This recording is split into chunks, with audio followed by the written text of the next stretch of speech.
क्या आप जानते हैं भगवान दत्तात्रेय के बारे में, जिनके बारे में आपको देखने को मिलेगा कि जिनके एक ही गुरु नहीं बल्कि 24 गुरु हुए, जिनमें 8 प्रकृति के तत्व पृथ्वी, जल, अग्नि, वायु, आकाश, समुद्र, चंद्रमा व सूर्य और जीव जंतु में सर्प, मकड़ी, झिंगुर से लेकर कबूतर, हिरण, अजगर, बार गुरु हुए और बालक, लोहार, कन्या, पिंगला नामक वैश्या को भी उन्होंने अपना गुरु स्वीकार किया, क्योंकि उनका कहना था कि हमें जीवन में जिस किसी से भी ज्ञान, विवेक व किसी न किसी रूप में कोई भी शिक्षा मिले उसे ही अपना गुरु मानना चाहिए, जिनके भीतर समाये हैं ब्रह्मा, विष्णु, महेश तीनों के संयुक्त रूप से अंश। तो ऐसे हमारे दत्तात्रेय भगवान, जानना चाहेंगे आप इनके बारे में? जानने की इच्छा तो हो रही होगी, तो आइए जानते हैं आज की वीडियो में दत्तात्रेय भगवान के बारे में। तो पहले जानते हैं दत्तात्रेय एक अद्भुत नाम के पीछे की कहानी। तो देखिए, श्रीमद् भागवत ग्रंथ में हमें उल्लेख मिलता है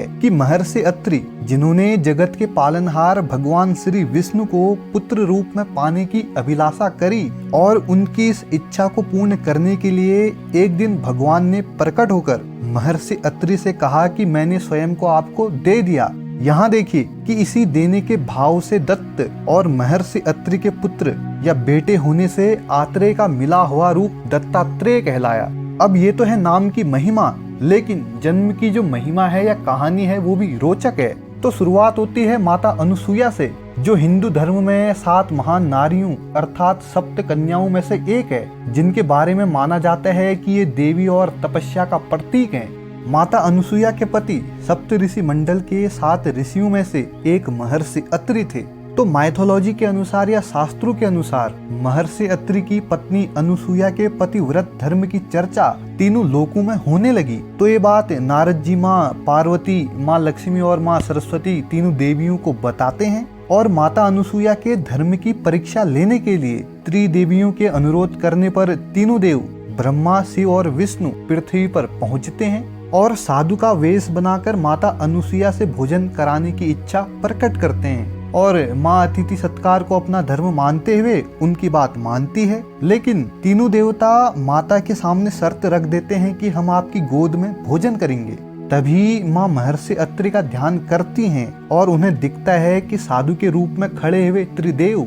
तब माता महर्षि अत्रि के कमंडल से जल निकालती है और तीनों साधुओं पर छिड़कती है, तो वे साधु बन जाते हैं 6 माह के छोटे शिशु। तब माँ शर्त के मुताबिक उन्हें खाना खिलाती है। अब लेकिन वहाँ ऊपर तीनों देवियाँ परेशान। तब नारद जी उन्हें सारी चीजें बताते हैं, तो वो पहुँचती हैं पृथ्वी लोक में और माता अनुसुईया से क्षमा याचना करती हैं और माता उन्हें पूर्ववत रूप प्रदान करती है। और फिर माता अनुसुईया महर्षि अत्रि को सारी बातें बताती हैं। तब महर्षि अत्रि अपने दिव्य दर्शन से 3 पवित्र त्रिदेव ब्रह्मा, विष्णु, महेश की कल्पना करते हैं। तब जाके ऋषि अत्रि अपनी पत्नी से कहते हैं कि वे उनकी माँ बनने की इच्छा पूरी करने आए हैं और तब तीनों देव माता अनुसुईया की कोख से जन्म लेने का आग्रह करते हैं। और उसके बाद तीनों देवों के अंश से यानी ब्रह्मा जी के अंश से चंद्रमा और शिव जी के अंश से ऋषि दुर्वासा और भगवान विष्णु के अंश से दत्तात्रेय भगवान का जन्म हुआ। और दत्तात्रेय भगवान, जिनके 3 मुख और 6 हाथ हुए, जहाँ से भगवान दत्तात्रेय ईश्वर और गुरु दोनों रूपों में समाहित हैं, इसलिए इन्हें पर ब्रह्म मूर्ति सदगुरु और श्री गुरु देवदत्त भी कहा जाता है और उन्हें गुरु वंश का प्रथम गुरु, सार्थक, योगी और वैज्ञानिक भी माना जाता है। अगर भगवान शंकर के बाद गुरु परंपरा में किसी का सबसे बड़ा नाम आता है तो वह है भगवान दत्तात्रेय, जिनका कार्य है पालन करना, लोगों में भक्ति की लगन जगाना तथा आइडियल एंड हैप्पी लाइफ व्यतीत करने की सीख देना। इस अर्थ में जो है संपूर्ण मानव जाति के गुरु। और आप जब भगवान दत्तात्रेय का चित्र देखेंगे तो आपको उनके साथ कुछ और चीजें भी दिखेंगी, जैसे उनके पीछे पृथ्वी और एक कामधेनु गाय और आसपास 4 कुत्ते, जो दर्शाते हैं सनातन संस्कृति के 4 वेदों को। और कहा जाता है कि ये 4 कुत्ते प्रतीक हुए 4 युगों के भी। और यही नहीं, ये 4 कुत्ते प्रतीक हुए मनुष्य की चेतना के 4 भागों के। पहली तो जागृति अवस्था यानी कि awake stage, second sleeping stage, third dream stage, जिन 3 अवस्थाओं में आप और हम सभी हैं। लेकिन चौथी अवस्था तुरीय, जिस स्टेज को पाना बहुत ही मुश्किल है। एक ऐसी स्थिति, यहाँ शब्द समझिएगा, मतलब कि एक ऐसी अवस्था जिसमें यह भी पता नहीं चलता कि हमें कुछ भी पता नहीं चलता। मतलब कि इसमें यह भी अनुभूति या फीलिंग नहीं होती कि आपको कोई अनुभूति नहीं होती।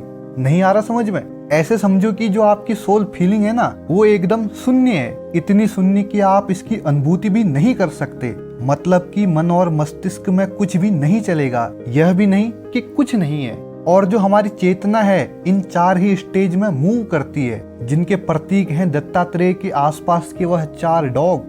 और यहाँ पे आप एक कुत्ते को जानवर के रूप में मत लीजिए, ये डॉग तो प्रतीक भी हैं किसी चीज को सुनने के। क्योंकि हम देखते हैं आप किसी डॉग को आवाज लगाएंगे कहीं दूर से तो डॉग आपकी आवाज सुन लेता है।